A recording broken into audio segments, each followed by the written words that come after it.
Hello, everybody, and welcome to Friday Apocryphal Podcast, your one-stop shop for everything Friday Apocryphal and podcast. And boy, do we have a show for you today. Today we are covering Jubilees, chapters 7 through 9. And I have the James C. Vanderkam version of Jubilees. You know what? I have that too, but it also is attached to a commentary. Whoa. Yeah, it's crazy. And yeah, it's all of this is from Hermenia, fantastic. James C. Vanderkam. So a lot of good stuff. And you know what? We saw that the audio was not working for the show, so we fixed that. Yes, Because apparently that was annoying. it was on default Apparently. device, and that can be nothing. But for some reason, it usually is the audio capture device we use, which is weird. Yeah, so I have no idea how that got changed. At least Yes. it worked perfectly fine when you Yes. set it to the correct one. Yeah. So who knows how it got there? I didn't intend on that. Strangely Oh, well. changed to something else without any explanation. I could say Must an have been the update. Lord. There might Oh, have been an update. We're being cursed by Yeah. God, like Deuteronomy style. Yeah. Ooh. That's exactly what's going on. Oh, no. Well, honey, what are we talking about today? The flood? Yeah, we're talking about mostly the after the flood stuff. We're talking about the inheritance of all the children of Noah and his grandchildren, I think. Talking about some other descendants. We're talking about the nakedness, Ooh. of Noah, if you remember that. Yeah, I remember. Yeah, so we're talking about that. So we're gonna get ready to talk about old man balls. Great. And Anyway. Ruben has all the reading. Yep. Although, Do I? once you get to chapter 9, it is pretty jeez. short in comparison, chapter 9. I mean, all the chapters in Jubilees are pretty long, but chapter 9 is fairly short in comparison. Wow. Okay. Yeah. I'm so sorry. Ruben infinitely cursed with the majority of the reading. Yep. I mean, I do what I can. Okay. Do you want to say anything about the flood and its aftermath? Well, I'll say a little bit about this section that we're reading today, Okay. and about the chapter that we're starting, which is chapter 7. You know, it's topical, given that there's a flood going on in China. I think For there are like floods. months. There are floods going on like all the time. Yeah, but it's like huge. Huge. Most of China. Huge. Yeah. Most of China. I mean, more or less. Either way. The angel's more direct address to Moses ends with 638, and at the beginning of chapter 7, he resumes the narrative he had broken off with the notice that Noah and his sons swore not to consume blood. That's in 610, which was also, a Levitical thing, because it's, that's where the life is. It's in the blood. It can't have any of that. The new world after the flood becomes the focus in the present chapter, with Noah assuming the roles of setting legal precedents and admonishing his offspring to behave in the appropriate fashion. Okay. Yeah. So that's what we're going to read today. Noah and his family after the flood. So, celebration with sacrifice and wine. This is chapter 7. During the 7th week in its first year in the Jubilee, 1317, Noah planted a vineyard at the mountain whose name was Lubar, one of the mountains of Ararat, on which the ark had come to rest. It produced fruit in the 4th year, 1320. He guarded its fruit and picked it that year during the 7th month. He made wine from it, put it in a container, and kept it until the 5th year, 1321, until the first day at the beginning of the 1st month. Yeah, so there's some interesting commentary here, at least. I think so. Are we going to determine what kind of wine it is based off when he harvests his grapes in the area? I don't know, but it does have to do with the harvesting. So, let's start here. Mhm. Noah's viticulture in Genesis has no halakhic significance, and halakha, I think halakha is that community rule, or am I thinking of something else? I don't know. Halakha. Yeah, halakha. I think that's like community rule. I think that's what it is, like the halakha. I'll defer to you. Okay, so either way, Noah's viticulture in Genesis has no halakhic significance, but in Jubilees it does. Genesis says, Noah, a man of the soil, was the first to plant a vineyard. He drank some of the wine and became drunk. That's 9:20 through 21. The chronological details that Jubilees splices into the brief notice recall the legislation for the fourth year planting in Leviticus 19. The writer notes that Noah protected its fruits until he harvested it in the 7th month of the 4th year. At that point, he made wine from it, but did not consume it. Rather, he placed it in a vessel until the first day of the 5th year, when he sprinkled some of it on his sacrifice. And he and his sons imbibed it as they celebrated the holiday. And yeah, furthermore, there's nothing else. All That's right. nothing interesting. Woohoo! He joyfully celebrated the day of this festival. He made a burnt offering for the Lord, 1 young bull, 1 ram, 7 sheep, each a year old, and 1 kid, to make atonement through it for himself and for his sons. First, he prepared the kid. He put some of its blood on the horns that were on the altar that he had made. He offered all the fat on the altar where he made the burnt offering, along with the bull, the ram, and the sheep. He offered all their meat on the altar. Yeah, so there's quite a lot of stuff that we can parallel here, at least through Numbers and then the Temple Scroll. Lots of stuff. So initially, the date for the festival, the 1st of the month, corresponds with the time for one of the 4 memorial days that Noah established after the flood, if you remember those, last chapter. Jubilees here calls it a holiday and reports the joy with which Noah celebrated it, the memorial of the time when the earth became visible, or dry, is now the occasion that the land proves agriculturally productive and a source of human happiness. Lamech, Noah's father, had said when his son was born, "This one will give me consolation from my sadness, from all my work, and from the earth the Lord has cursed." And that's 4:28, but also Genesis 5:29. That prediction now comes true through Noah's viticulture. The form that his celebration takes is a sacrifice, because of course it is, that resembles the one he had offered on the 1st, I think March 1st it's supposed to be, in the year 1309. Is that like a best date thing? I don't know. When he emerged from the ark and entered into covenant with the Lord. Both of these offerings, here and in 6:1 through 4, fell on the 1st of a month and generally followed the prescriptions for 1st of the month burnt offerings in Numbers 28:11 through 15.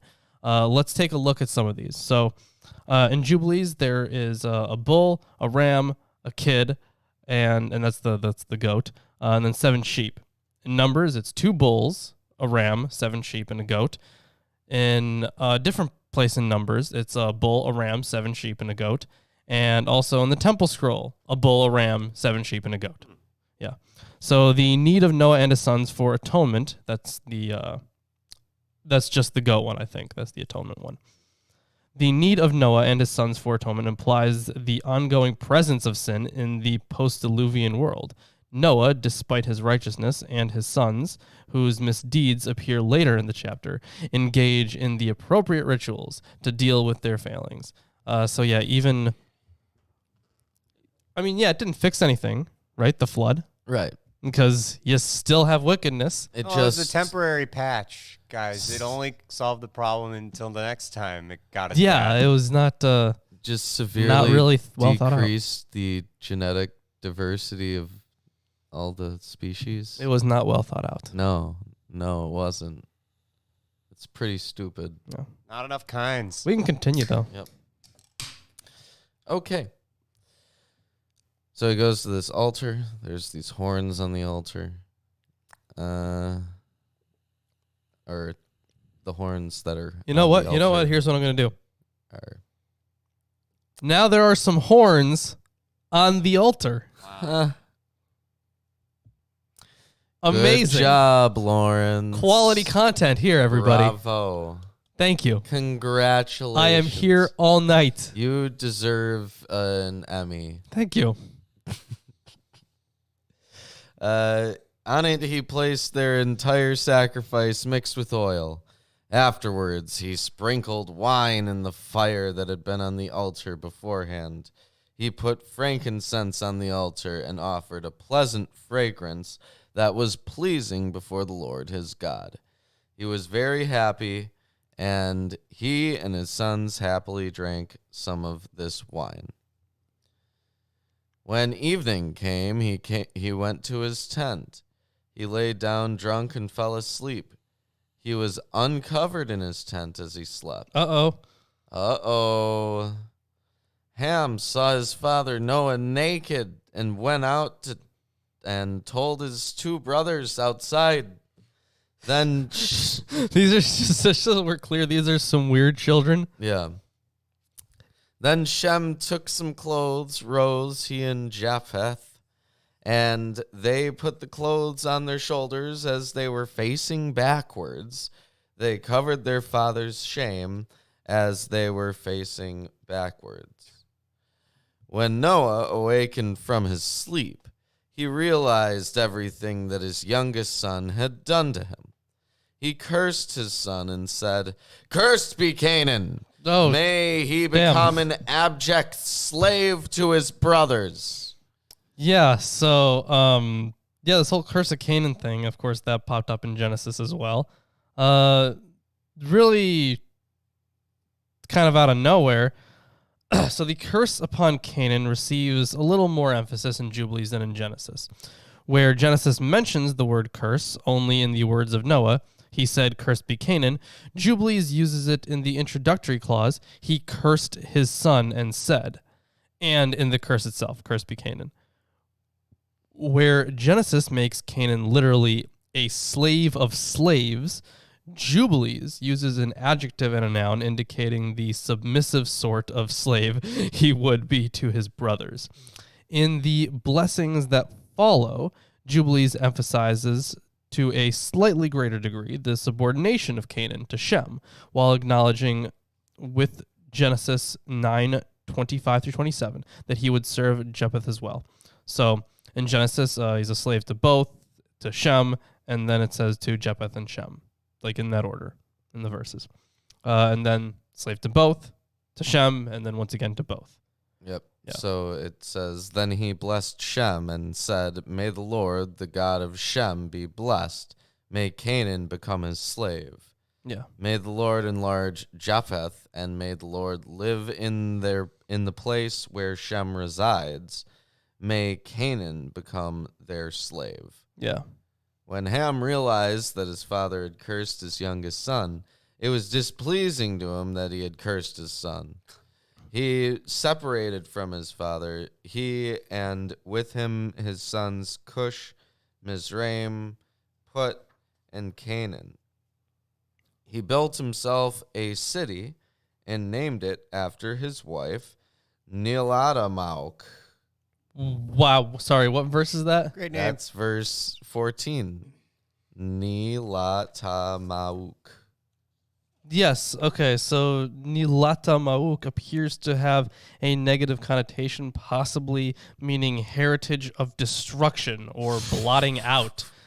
Great. Yeah. Tension in the family was the impetus for founding the first city in the post-Diluvian world. Yeah. That's what it was. Wow. What a bummer. Yeah, for cities in the early chapters of Jubilees, he references back to the other stuff with Cain. Mm. When Japheth saw this, he was jealous of his brother. He too built himself a city and named it after his wife, Adatanessas. So his two brothers responded to the situation in their own ways. Japheth, one learns, became jealous of Ham and also built a city, likewise naming it after his wife, Adatanesi. I don't even know. His motive was not commendable, but his wife's name may have a more positive meaning, though it is difficult to be very confident of its significance. The author does not say that Japheth separated from his father as Ham did. And that is actually interesting to note. Right. Yeah. But Shem remained with his father Noah. He built a city next to his father at the mountain. Oh, here's just the name of the wife there in verse 15. Yeah. The only note that there is for it is Rook, one of the scholars who wrote pretty much a whole book on the names of wives, suggests that the form in the Syriac list means women's ears, but that seems unlikely. The initial part of the name in the Ethiopic spelling could transliterate the congregation of. I know that first letter is a gimel. That's what I know. Although both Syriac and Ethiopic use the equivalent of aleph for the first letter. The second part could mean women. Yeah. That's the note there. Wow. So it's woman. A congregation of women. I don't Could you know. imagine like being Or married just to a woman who had woman in her first name? No, so that's the Or her first the name second was part woman. of it. The first part Yeah. could be the congregation of. So at least according to this, yeah, just be the congregation of women or something like that. But Werman, basing her hypothesis on the Ethiopic transcription, thinks her name was to be translated as Delight of Byssus.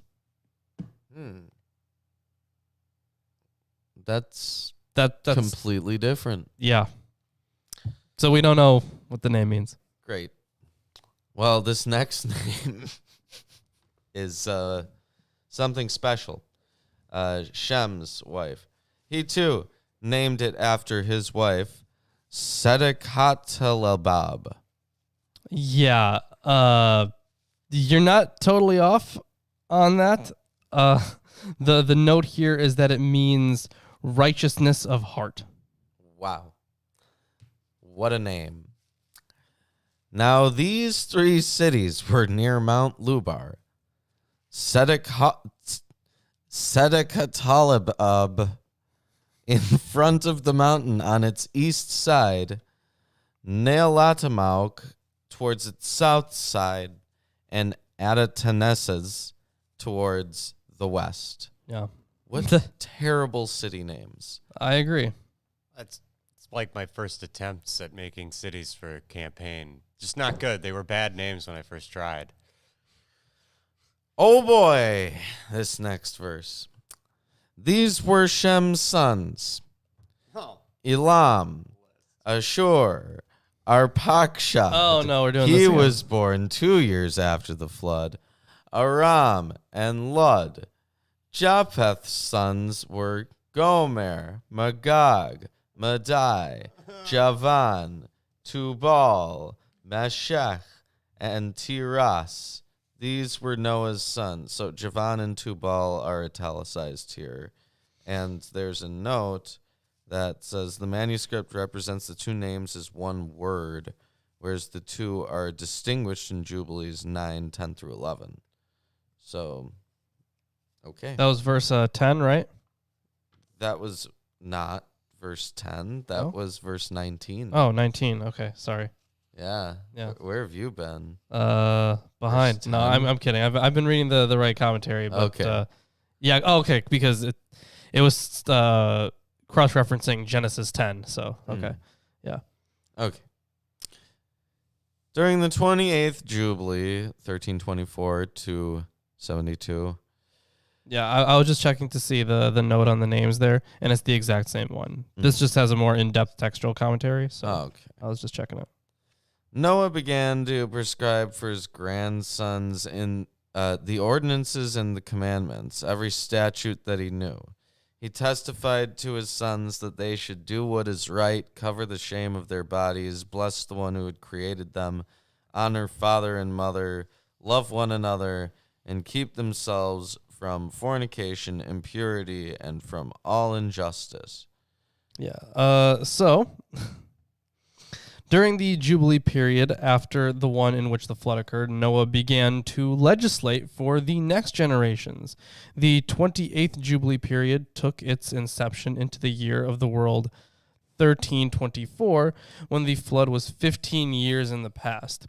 By the time of this Jubilee and during it, there would have been opportunity for the families of Shem, Ham, and Japheth to grow and for the children to mature. Noah chose that period of time to begin prescribing for his grandsons, quote, every statute that he knew, though the next sentence says he was speaking to his sons. The point is that he is speaking to the first generations of his descendants. The burden of his message is to establish positive principles. Yeah, positive, that's big quotes there. Positive principles of behavior. So positive. Yeah. These are called the ordinances and the commandments. As noted several times before, the first term occurs in key passages in Jubilees. Yeah, I think we went over that a little bit, the significance of the ordinances in a different episode, obviously, not this one. Although, yeah, you can continue reading.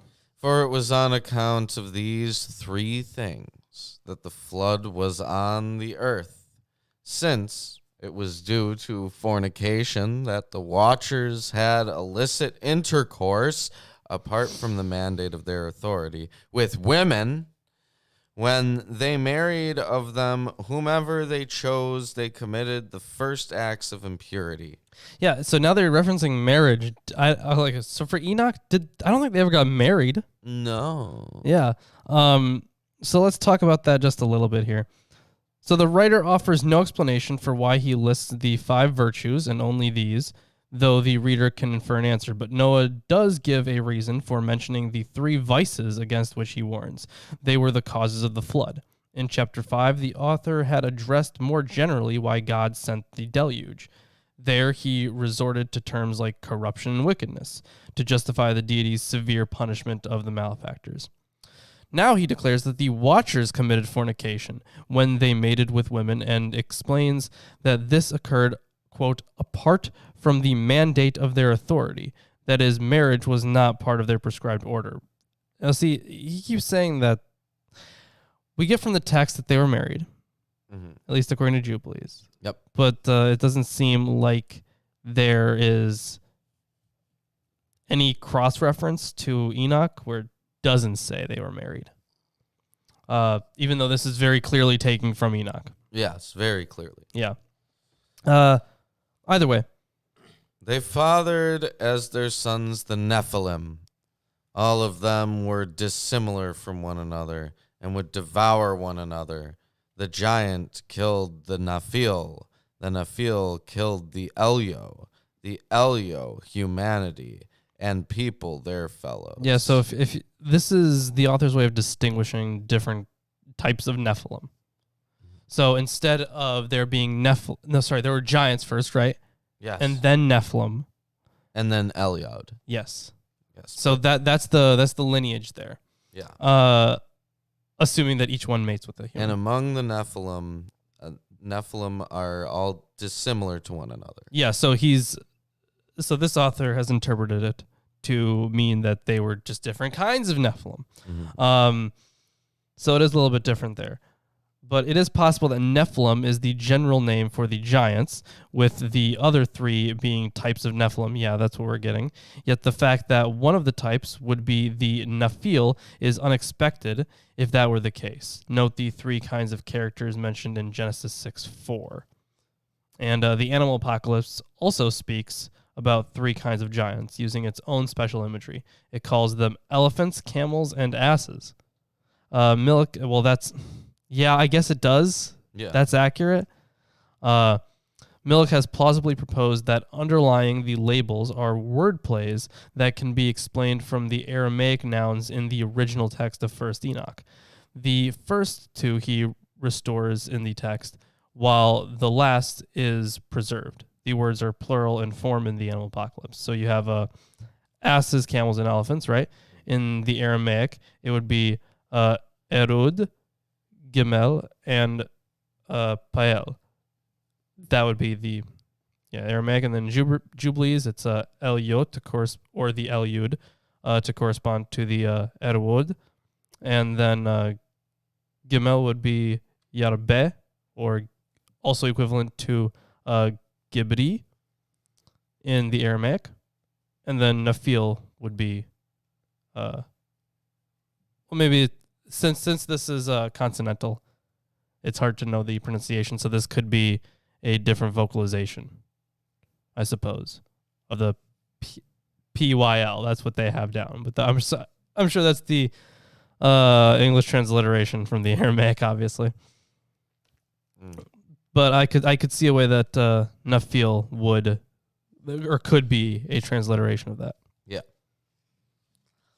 Interesting. When everyone sold himself to commit injustice and to shed innocent blood, the earth was filled with injustice. After them, the animals, birds, and whatever moves about, whatever walks on the earth, much blood was shed on the earth. All the thoughts and wishes of humanity were devoted to thinking up what was useless and wicked all the time. Then the Lord obliterated all from the surface of the earth because of their actions and because of the blood that they had shed on the earth. We, I and you, my children, all who entered the ark with us were left. But now I am the first to see your actions, that you have not been conducting yourselves properly, because you have begun to conduct yourselves in the way of destruction, to separate from one another, to be jealous of one another, and not to be together with one another, my sons.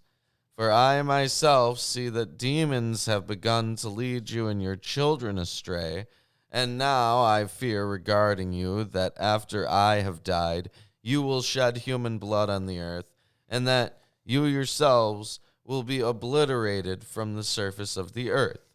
Wow, that's saying a lot there, huh? Yeah. Yeah.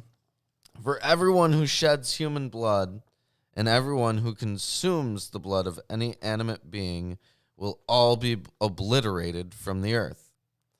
No one who consumes blood or who sheds blood on the earth will be left. He will be left with neither descendants nor posterity living beneath heaven, because they will go into Sheol and will descend into the place of judgment. All of them will depart into deep darkness through an evil death. So the author of Jubilees here is certainly taking a lot of liberties with the story in Genesis. And Sheol. Yeah.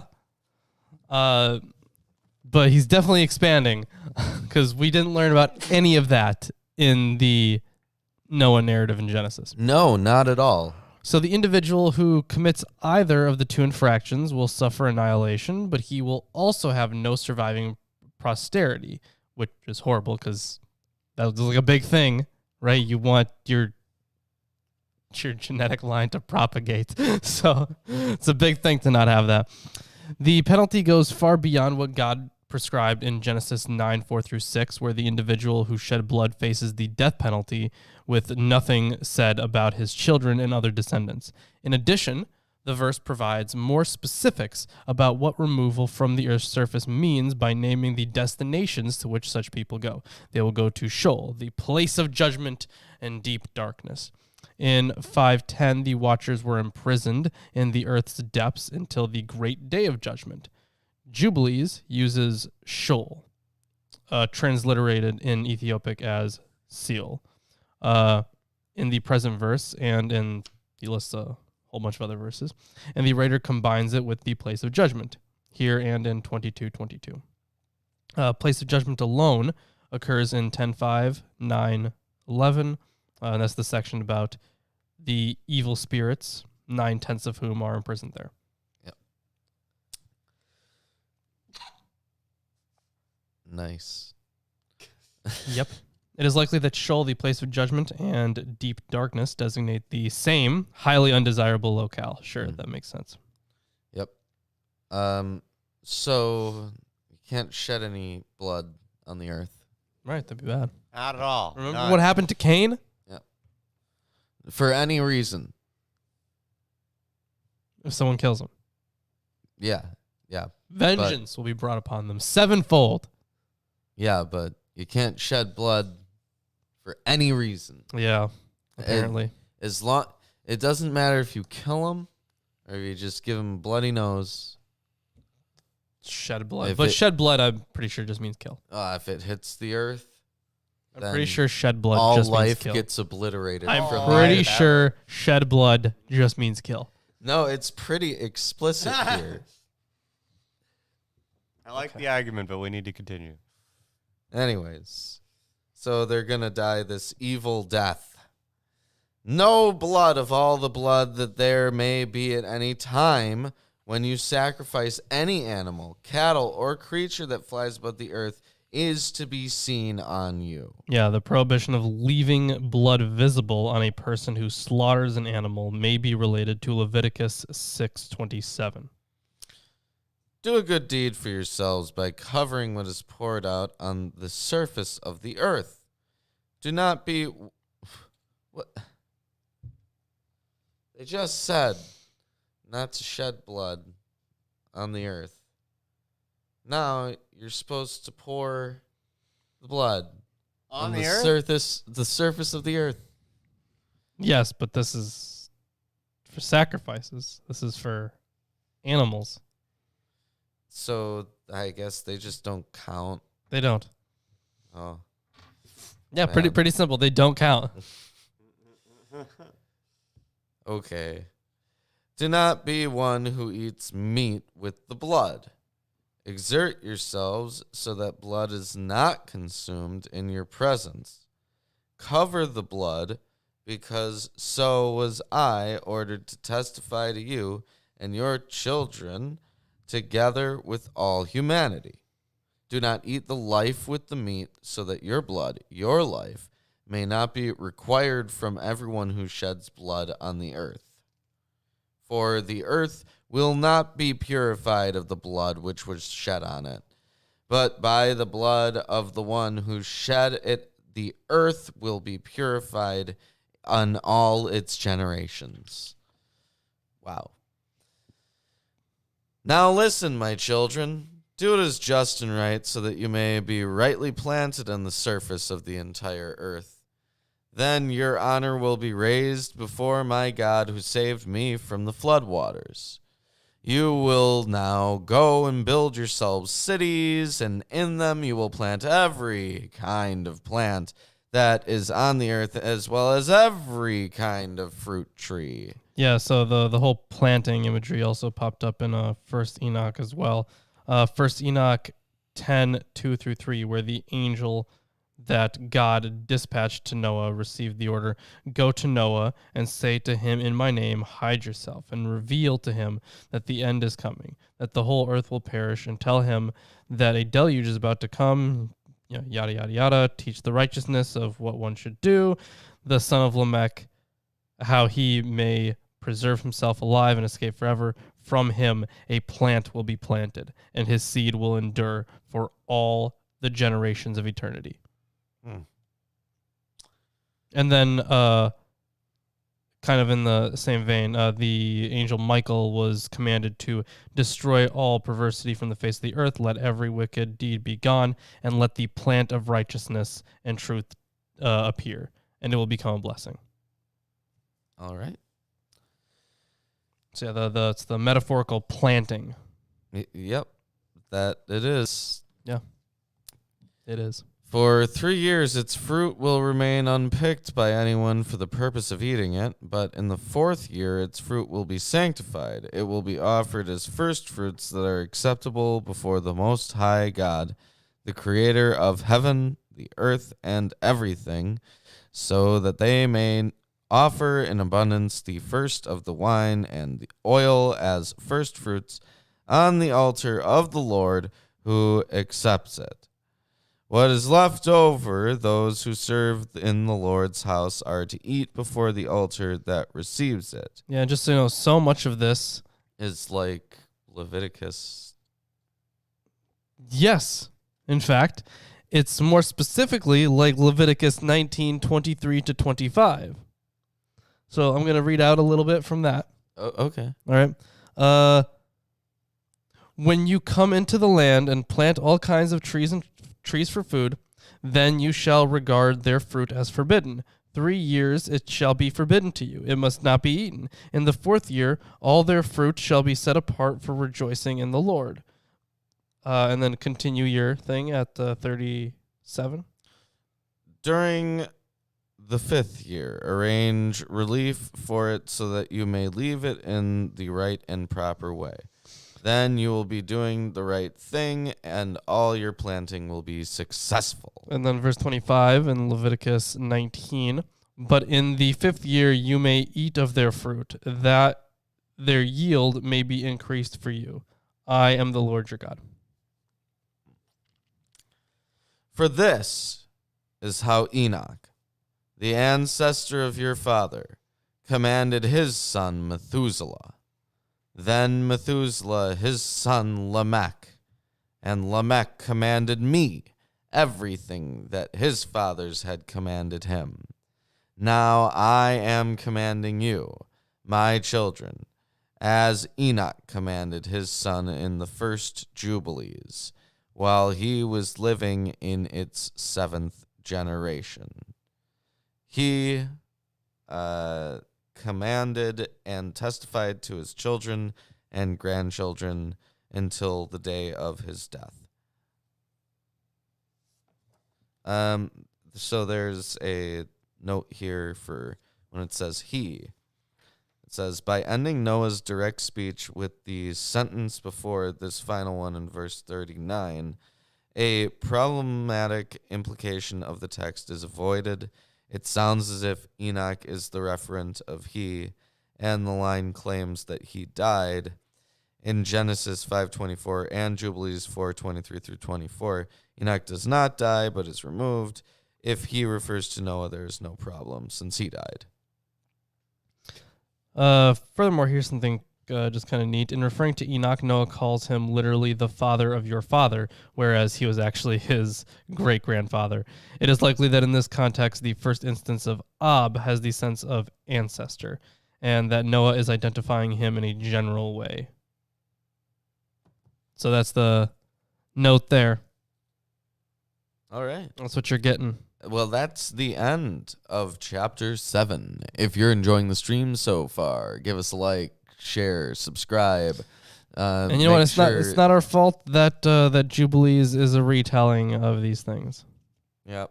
Or is We it? didn't do that. Yeah, we did. Oh, we did? We're the authors of Jubilees. You know what? The question has finally been solved. Yep. And it's us. It was us. We are the solution. Lawrence memorized it and then translated it to ancient something. And we got a time machine, went back in time, planted it, and then someone found it. Yeah, and then they actually ended up writing a movie about us. In the future. Hasn't happened yet. No. You have a time machine. No. We already we were actually Bill and Ted. Time machines are convoluted, guys. Yeah. That was us, Bill and Ted. Yeah. Based completely on us. I guess. Either way. So Keanu here's a Reeves. genealogy and division of the earth among Noah's 3 sons. I know, very exciting stuff here. List? Yeah, Oh. very exciting. Oh, man. But you know what? Some of the names actually have interesting stuff attached to them, and they're ridiculous, or we don't know what they mean, and that just makes them more ridiculous. So it's not horrible. Either way, here's a genealogy from Arpachshad to Peleg. This is a good old chapter 8 here. In the 29th Jubilee, in the first week, at its beginning, that's 1373, Arpachshad married a woman named Rasuya, the daughter of Susan, the daughter of Elam. Oh, yeah, the strange formulation. Is it Ooh. strange? Because I feel like we've seen that. Wait, which part is apparently strange? the Syriac list of the names of patriarchal wives says that she was Rusa, the daughter of Shushan, but lacks the daughter of Elam. Oh, okay. I wonder why. Susan is the name of a land in Shem's territorial allotment in Jubilees 821. Why am I not surprised? It's further defined as belonging to Elam's lands, according to 9.2. Yeah, I'm not surprised at all. And we'll get to 9-2. She gave birth to a son for him in the 3rd year of this week. That's 1375. And he named him Kainan. When the boy grew up, his father taught him the art of writing. He went to look for a place of his own, where he could possess his own city. Everyone's looking for cities. They're just making cities. So the extra generation represented by Kainan, Yeah. Arpachshad, Kainan, Sela, rather than just Arpachshad, Shelah, is not an addition to the text of Jubilees because it introduces a 23rd name into the genealogy from Adam to Jacob. As Jubilees 2:23, there were 22 leaders of humanity from Adam until him, says there were. Sure. In 2:23, the writer compares the first 22 generations to the 22 works of creation, and Jacob, the 23rd patriarch, to the Sabbath, the event after the 22 works of creation. The generation of Kainan is thus integral to the message of the author. He found an inscription that the ancients had incised in a rock. He read what was in it, copied it, and sinned on the basis of what was in it, since in it was the Watcher's teaching, by which they used to observe the omens of the sun, moon, and stars, and every heavenly sign. He wrote it down, but told it to no one, because he was afraid to tell Noah about it, lest he become angry at him for it. So he found a grimoire. He found an inscription of all the stuff that the Watchers taught, and Which apparently wasn't destroyed in the flood. no, it was not destroyed in the flood. And also, this generation was supposed to be taught more righteously, right? Mm. The descendants were supposed to be taught more righteously. But at this point in time, of course, Kainan, they're being, I feel like that might be a reference to something. But yeah, he's all sorts of evil now because he's listening to the Watchers. Oh, and he went to go make a city, and cities are apparently...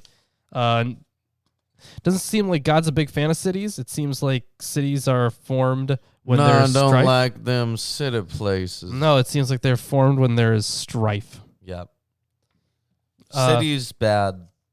Yeah, city's bad. Ancient works are bad. So No, but it's astrological arts dominate the list of teachings attributed to the angels in 1 Enoch 8, where many of them have names that embody the negative subjects they taught. it's also interesting that they use the word sign there, because signs are usually used to denote good things. Mm-hmm. Like they are actual signs. These are also signs. No, I know, but that means that this was working. This was a way to do it. Yeah. They didn't get punished because they were like doing the Family Guy Jesus thing where he's like Da, da, da, da, da, da, da. Yeah. yeah.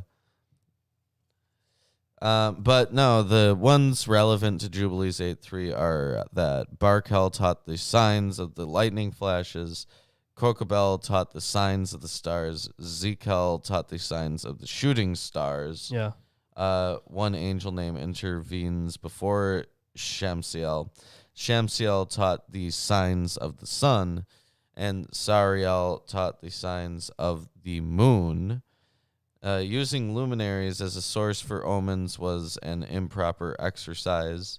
Enoch, who learned correct astronomical information from the angels of God. Yeah, but here's the thing. Here's the thing. Yeah. Whenever they talk about the real signs, they also use the word sign. So the fact that they're calling them signs and using, maybe they're just using a different definition of it. But if they're using the same definition of it, then it would just work. It would work just as well, wouldn't it? Yeah. I don't see why not. Also, it kind of feels like just It's the just positions, astronomy. the positions of Yeah, astronomical I events and I stuff. get that, yeah. But the watchers were doing it the wrong way, Yeah. in an unheavenly way. Oh, no. Looking at stars. Yeah, and all sinfully, Yeah. Making perhaps lustfully, telescopes. Ugh. horrible. Damn geniuses. Why don't you keep going? Okay. In the 13th Jubilee, in the second week, in its first year, 1429, he married a woman whose name was Melka, the daughter of Madai, Japheth's son. In its fourth year, 1432, he became the father of a son who he named Shelah. For he said, I have truly been sent. Did the child say that? The child said that. That's my best guess here, is that the child said that. What so- are you talking Could you about? say it like a child, please? No, why would you think that it's the child saying that? It's like the common phrasing. No, because I have truly been sent. Yeah. it's Why would the father say that to the child? What verse is that? That's verse 5. It's verse 5. Yeah, like the end verse 5. Yeah, in its fourth year, 1432, he became the father of a son who he named Shelah, for he said, I have truly been sent. That sounds like a sign to me. The notion of sending is Because the whole thing, I don't know why a father would say that to his son, I have been sent. And of course, he lists off the name, right? So you have the name Shelah, and then it said, for he said. And that kind of implies like a reason, like a because. mm-hmm. So he named him Shelah because he said, I have truly been sent. Yes. Well, yeah. Like they named Isaac because Sarah laughed. I thought it was Abraham, and that was a renaming. Oh, wait, but yeah, that wasn't it? It was Same thing there Sarah. too. No, because they did Abraham also. Mm. They renamed. Yeah, they God renamed. Avram. Yeah, to Abraham because he laughed or something. No, Yeah, Isaac means laughter. no, but I'm referencing Abraham here. Yeah, but Different name then. They did it for both then. the story renaming happened, very yes. directly says that they did it because Sarah laughed. I could swear Abraham also did, and that's why they renamed him. They renamed him for some other reason, dude. No, they didn't rename it. They renamed him as like an honor thing. It was not like a demotion. I never said it was. I never said it was a Avram to demotion. Abraham. It was. I could swear that was why. Whatever. Okay. Onward. Either way, After he was born in the 4th year, Shelah grew up and married a woman whose name was Muach. And that's kind of similar to one of the wives earlier on, right? Whose name kind of ends. Oh, no, that was Ma'uk. Okay. The daughter of Kesed, his father's brother. Of course, because you need that. So, yeah, his cousin. Yeah. Remember, we're still in incest times Yep. now. In the 31st Jubilee. Which, by the way, they were actually out of incest time probably at that point before the flood. Oh, yeah, no, definitely. And he just, maybe God just wanted to go back to incest. because God is just such a big fan. Yeah.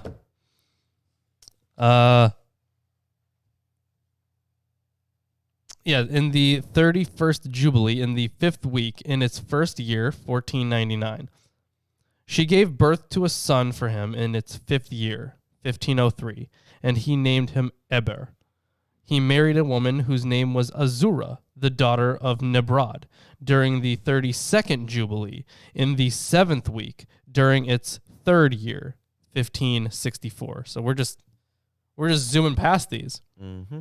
In the 6th year, 1567, she gave birth to a son for him, and he named him Peleg, because at the time when he was born, Noah's children began to divide the earth for themselves. For this reason, he named him Peleg. Wow, that's okay. Thanks. It's a bad name. Yeah. Then here is in the next section, division of the earth among Noah's sons. Apparently this is improper division. That's how it starts off. It says improper division. Yes, improper division. First attempt at meting out the parts of the world occurs at the beginning, or at least begins in the year 1567, the year of Peleg's birth, the second to the last year in the 32nd Jubilee. As noted, they just talk about Peleg. Although I feel like any kind of negotiation that would actually include Peleg would have to be way later, right? Because if he was just born, I couldn't really see him doing a negotiation. But 2 years later, there's a proper supervised partition. Ah, okay. So they were arguing with a child that whole time. Okay. Yeah. It's kind of taking whatever. They divided it in a bad way among themselves and told Noah, who was still alive. And they just told Noah. They divided it in a bad way and they told Noah. Mm-hmm. That was it. That's the section. And then the proper division.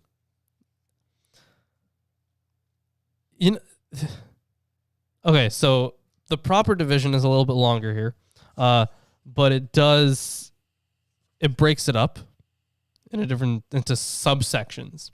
So you have the section, which is divisions of the earth among Noah's sons. And then you have subsections, so that's improper division and proper division. And you have subsections. Mm-hmm. So that's this is the normal. This thing. is the introduction for this proper division. At the beginning of the 33rd Jubilee, 1567 to 1617, they divided the earth into 3 parts for Shem, Ham, and Japheth. Okay, so it's only for them, each in his own inheritance. This happened in the 1st year of the 1st week, while one of us who were sent was staying with them. Yeah, while one of us who were sent was staying with them? Yeah, this is an angel talking. Right, remember? That's right. It is an angel talking. When he voice, please. Okay, yeah, that's fair.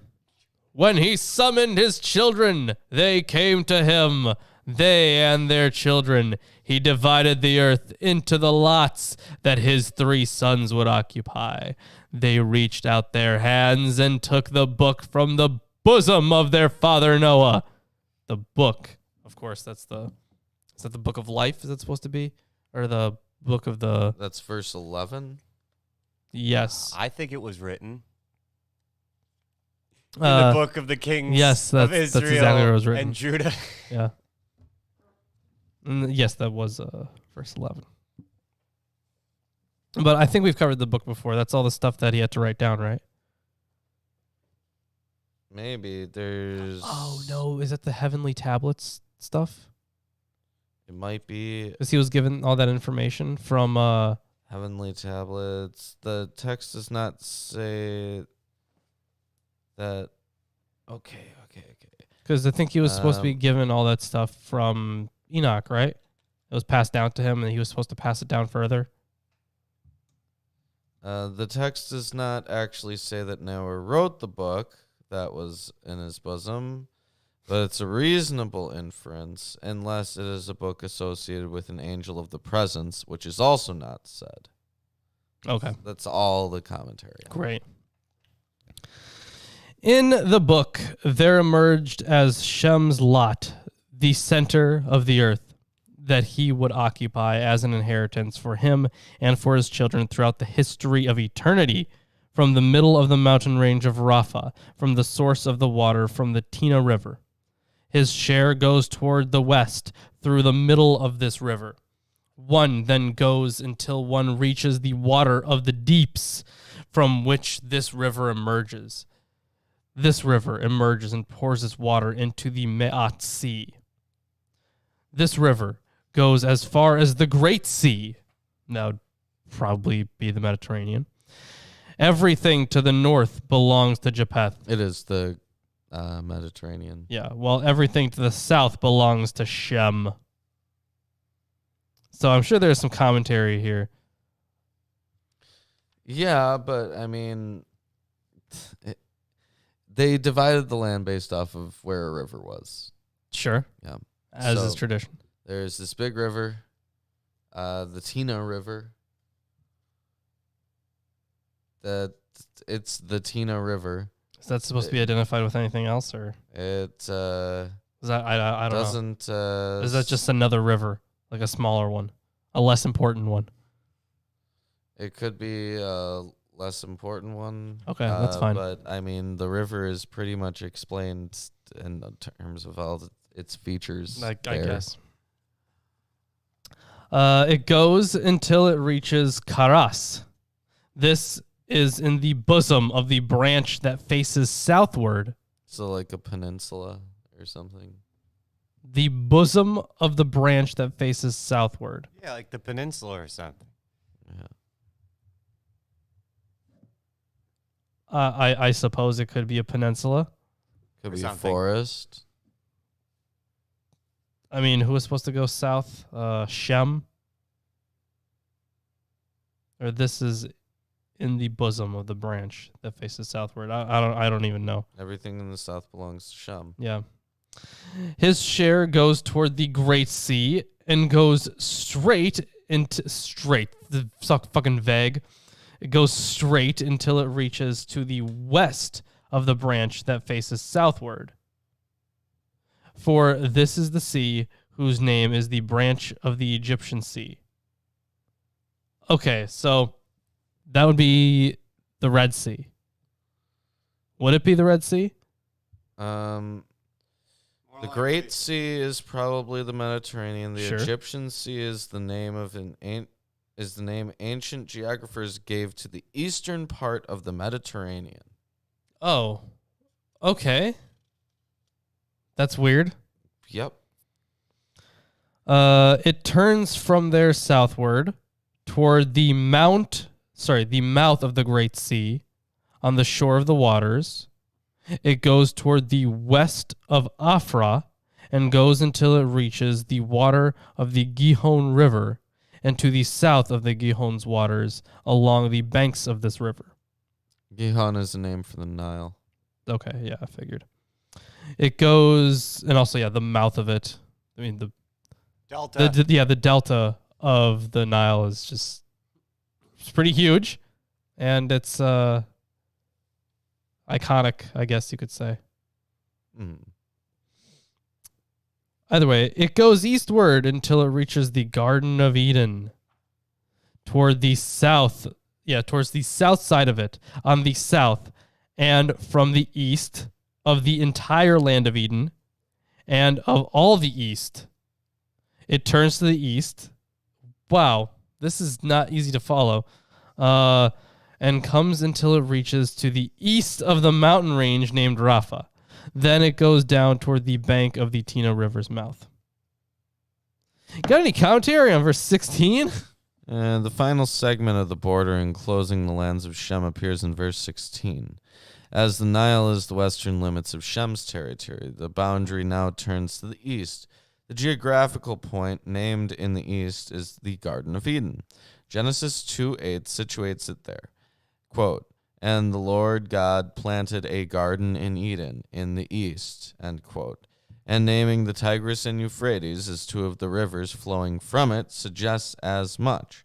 The writer says nothing further about the location of the garden other than to note that one must venture even farther to the east to return to the Rapha Mountains and the mouth of the Tina River, from which the sketch of Shem's borders began. All right, so just keep going east. You're gonna want to go east. If you you're go, gonna want to go east, and then you're gonna go east. if you've hit the mouth of the Tina River, you've went too far.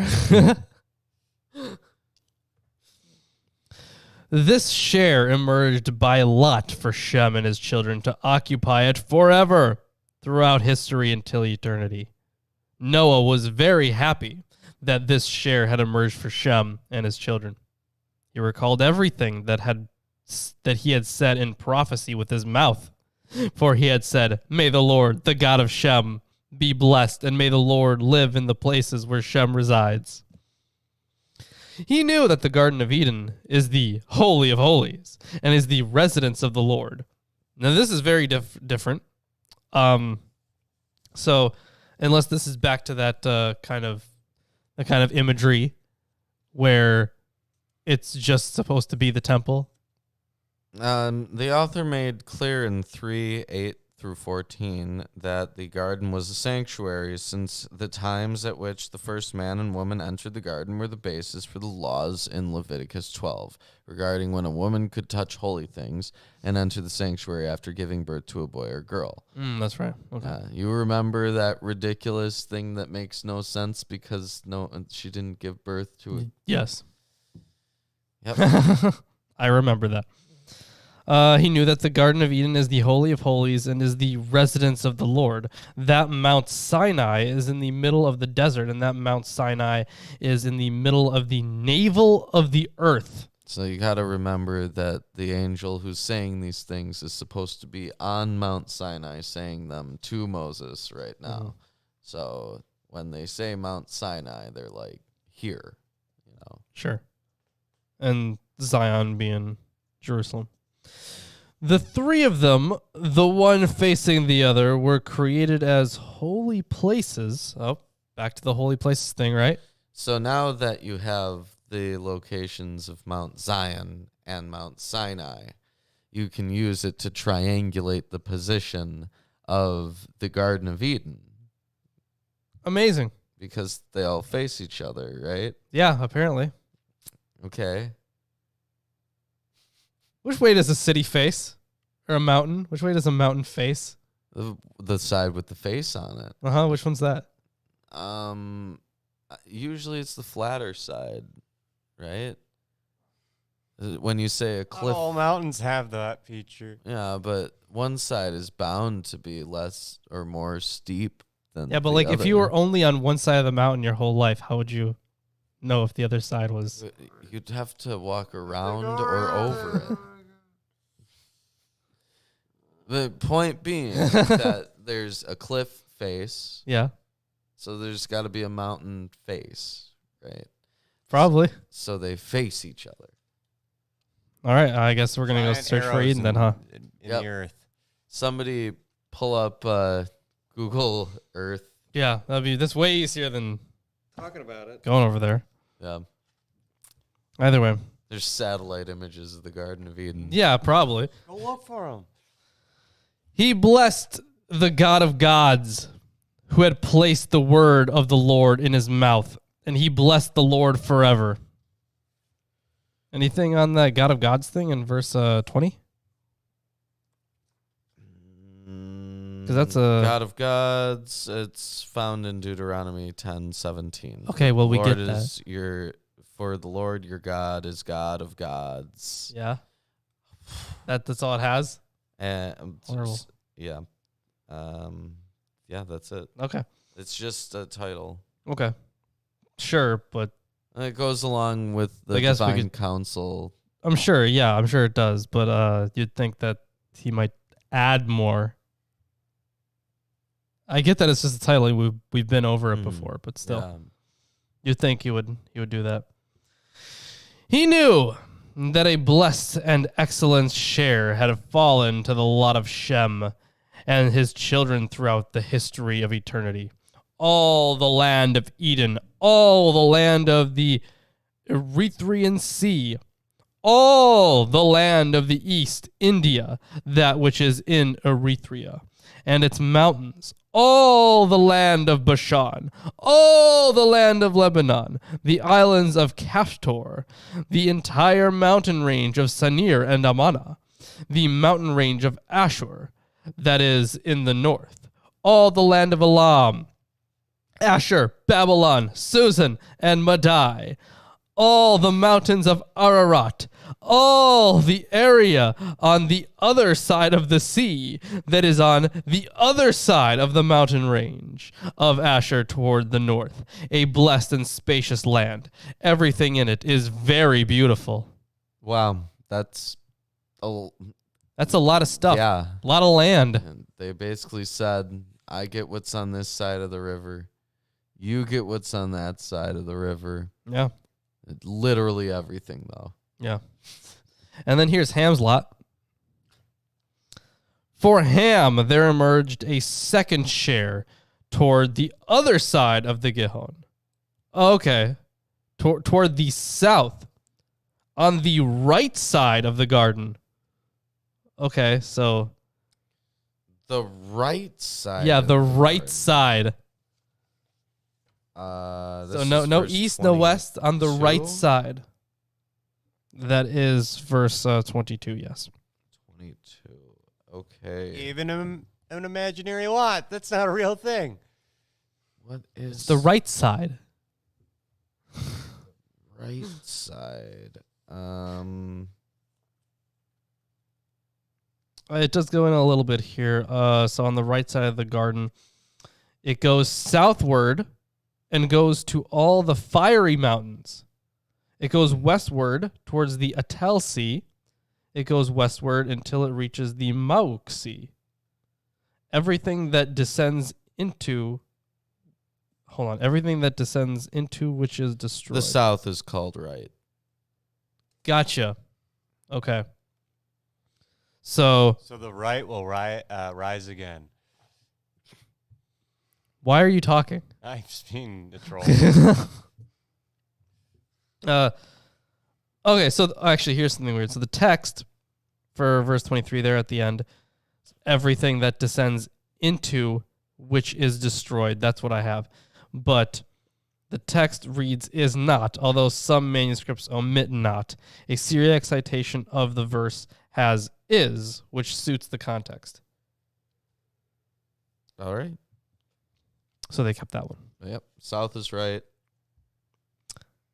Apparently. It comes to the north, to the boundary of Gadir, and comes to the shore of the sea waters, to the waters of the great sea, until it reaches the Gihon River. The Gihon River goes until it reaches the right side of the Garden of Eden, so the south side. Mm-hmm. So either somewhere in the Mediterranean or like Ethiopia or something? The Gihon does not actually flow through the garden, but passes south of it. Okay. All right, whatever. This is the land that emerged for Ham as a share that would occupy for himself and his children forever throughout their generations until eternity. And this land here, it's not a small area, that's for sure. but it's not as well described as the other area. Mm-hmm. That one gives you boundaries. This one barely gives you boundaries. Gives you like one boundary. Either way. Well, we're going to be talking about Gog and Magog, I think. Oh, Gog and Magog. That's fun. Well, it mentions Gog and Magog in the commentary, so one can hope. Japheth's lot. For Japheth, there emerged a third share on the other side of the Tina River, toward the north of the mouth of its waters. It goes toward the northeast, toward the whole area of Gog, and all that is east of them. So that's interesting there. Did you have any commentary on verse 25? Yeah. Okay. Is that all of verse 25? Yeah. The initial part of the verse furnishes the first element in the pattern for the three sections. A share emerges for Japheth. The geographical unit then follows immediately and begins with the Tina River. As reported in 8:12, it served as part of the border separating the inheritances of Shem and Japheth, with the lands of the border on the south of it and those of the latter on the north. For that reason, the author can say that his share lies on the other side of the river, the side opposite the one assigned to Shem. The boundary then moves in a counterclockwise direction towards the northeast, towards the mouth of its waters. Jubilees 8:12 had mentioned the source of the river, and the same noun appears here. So the border follows the river to the point where it begins. In that northeasterly direction lies the whole area of Gog. The name immediately calls to mind Gog, the prince of Magog, in Ezekiel 38 through 39. He is the chief prince of Meshech and Tubal, both of whom are sons of Japheth in Genesis 10:2. I would say Gog is that just supposed to be a tribal designation or something? Well, it says the name probably derives more directly from Genesis 10:2, where Magog is the son of Japheth. Oh, okay. Though the textual Sure. tradition is solid in the reading that 8:25 is Gog, the Syriac Chronicle 2 has Gog. In Jubilees 9:8, this son of Japheth is called Magog, as in Genesis 10:2, and in 1Q App Gen XVII :16. Genesis Apocryphon. Okay. And receives all the central parts of the north until it reaches the Ma'at Sea. This place is associated with the far north in Ezekiel. So, for example, among Gog's troops are Beth Togarmah from the remotest parts of the north. In Genesis 10:3, Togarmah is a grandson of Japheth. Jubilees thus locates the area appropriately. The phrase, all that is east of them, may refer to the territory east of the waters, or rather northeast, as stated by a few words earlier. It goes due north and goes toward the mountains of Kelt, to the north and toward the Mauk Sea. It comes to the east of Gadir, as far as the edge of the sea waters. It goes until it reaches the west of Farah. Then it goes back towards Epharag and goes eastward toward the water of the Me'at Sea. It goes to the edge of the Tina River toward the northeast until it reaches the bank of its waters toward the mountain range of Rapha. It goes around the north. This is the land that emerged for Japheth and his children as his hereditary share, which he would occupy for himself and his children throughout their generations forever. 5 large islands and a large land in the north. It doesn't name the 5 islands, so their identity remains unknown. It's That's England. I don't know. It's Sicily. It better be Sicily. I'm going to go over there and tell them who owns that place. Yep. It's the children of Japheth. Ooh. Yeah. So known as the Italians, perhaps. I don't know. Either way. And then here's the last verse for this section. And it's labeled under summary here. However, it is cold. It is cold while the land of Ham is hot. Now Shem's land is neither hot nor cold, but it is a mixture of cold and heat. Just told you the weather. So it's temperate. Yeah. Great. Wonderful. Amazing. Thanks a lot. Cold in the land of Ham. Yeah, you don't want it to go bad. No, you don't. So I guess that's good that the land of Ham is cold. Yep.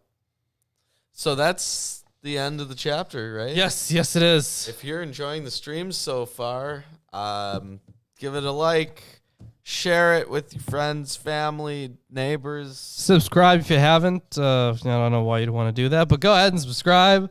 Yeah, we're aiming for 200 million subscribers. Yeah, help us get there. Help us get there. Anyway. 200 mil. 200 million. Chapter 9. Division of the brothers' shares among their sons. Okay. And it finds its background in Genesis 10. This is great. Yeah, I know, right? This is exciting stuff. Ham divided You know. Okay, so the author of Jubilees took stuff out specifically, and he put stuff in, and he changed some stuff. Yeah. But he kept this. He did it this way. This is what the author It's chose to supposed do. be a commentary. Yeah, right? Yeah. And we have a commentary on the commentary, which we're providing commentary on. Yeah. Amazing. Yep. The show's so meta. Ham divided his share among his sons. There emerged a first share for Cush to the east, to the west of him, one for Egypt, to the west of him, one for Put, to the west of him, one for Canaan, and to the west of him was the sea. Yeah, Ham's sons are named in Genesis 10:6. Jubilees lists them as Genesis 10:6 does, but dispenses with the names of the descendants of Cush, Egypt, and Canaan that Genesis 10:7 through 19 provides. All right. So they cut out that section. Yeah. That's how much is getting cut out. Amazing. Shem, too, divided his share among his sons. There emerged a first share for Elam and his children to the east of the Tigris River until it reaches the east, the entire land of India, in Erythrea, on its border, the waters of Dedan, all the mountains of Mebri and Elah, all the land of Susan, and everything on the border of Farnak as far as the Ethrian Sea and the Tina River. Yeah, so I do have a little bit of commentary here. So Elam, the words all the land of Elam appeared in 821 in the summary of areas within Shem's borders. Now the author adds that this territory lay on the far eastern end of Shem's allotment. He locates Elam and his sons between the Tigris River and India, north of the Erythraean Sea. That's the Indian Ocean with its extensions, where the land of Erythrea lies. All right. For Ashur, there emerged as the second share the whole land of Ashur, Nineveh, Shinar, and Sak, as far as the vicinity of India, where the Wadafa so River that's huge rises. because those, Asher, Nineveh, those are all like in the Israel area. Mhm. Yeah. So the first areas assigned to him are more familiar: Asher, Nineveh, Shinar. All three figure in Genesis 10 through 12 in connection with Nimrod. His lands are understood to be located farther west than those of Elam. Nineveh was, of course, a capital of Asher, and Shinar is a name for the region of Babylon. These geographical terms precede a stretch of text that is problematic, but seems to contain two further names, Sak and Wadafa. The Sak could designate the area of the Scythians in the north. Their land is called Saka in the Bedesin inscription. And the Wadafa River, if that is what the text calls it, could be a name for the Hydaspes. Note the reference to India. Okay. Elam's lot encompassed all of India, while Asher's reaches to the vicinity of India. Again, the Genesis Apocryphon is more succinct and partially lost because of damage to the manuscript. And this is the quote from that. And after him, there fell to Asher the area toward the west until it reaches the Tigris. Mm. And also includes none of the names in Jubilees 9:3. Oh, great. For Arpachshad, there emerged as a third share all the land of the Chaldean region to the east of the Euphrates that is close to the Erythraean Sea, all the waters of the desert as far as the vicinity of the branch of the sea that faces Egypt. Yeah, and the land of the Chaldean region that is territory east of the Euphrates and extending to the Indian Ocean.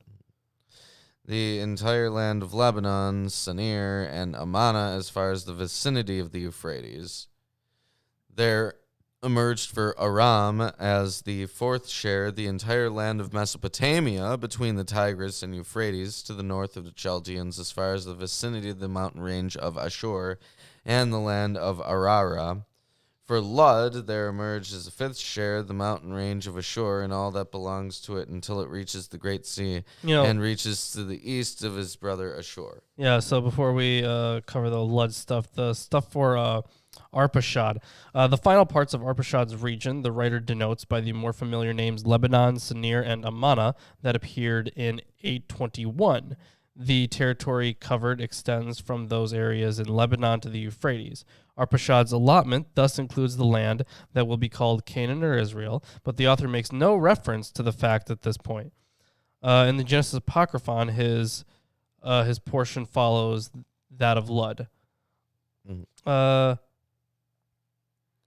And then all the geographical names in 9.5 are familiar. Aram's is the northern Mesopotamian region that extends northward from Chaldea to the mountains of Ashur and to Ararat. That is probably the place meant by Arara.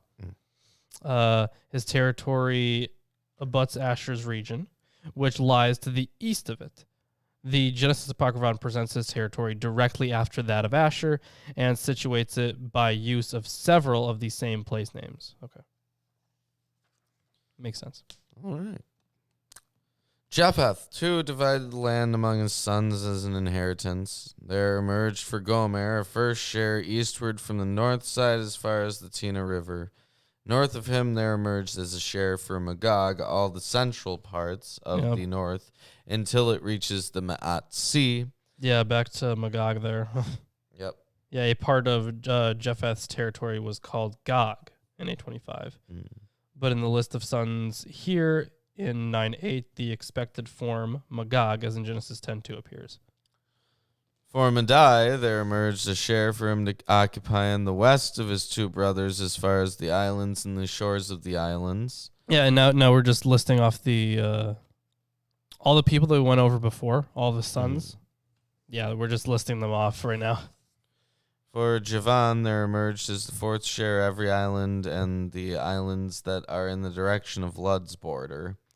For Tubal, there emerged as the fifth share the middle of the branch that reaches the border of Lud's share as far as the second branch, and the other side of the second branch into the third branch. For Meshech, there emerged a sixth share, namely all the regions on the other side of the third branch until it reaches to the east of Gadir. Yeah, so Tubal, the writer defines his territory by several branches that is part of the Great Sea. That's the Mediterranean, yeah. The first is the branch that reaches the border of Lud's share, as Lud's land extended through Asia Minor. The sea in question is the Aegean. Thus, his patrimony begins in the middle of the Aegean. The second and third branches are not further described, but in the context, it is likely they are the Adriatic and Tyrrhenian seas. Tyrrhenian? I don't know. The lands involved would be Greece and Italy, and areas adjacent to them. Okay, so that's where Sicily is. All right. Yeah.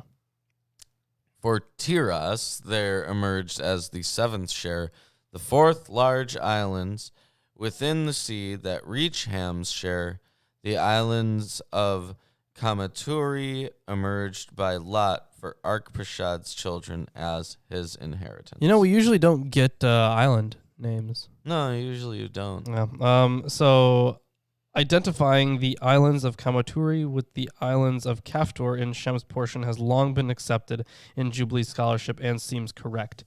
In this sentence, the author of Jubilees precludes any confusion about which islands belong to whom. The islands of Tiras do not include those of Shem's territory, specifically the ones lying in his son Arpachshad's allotment.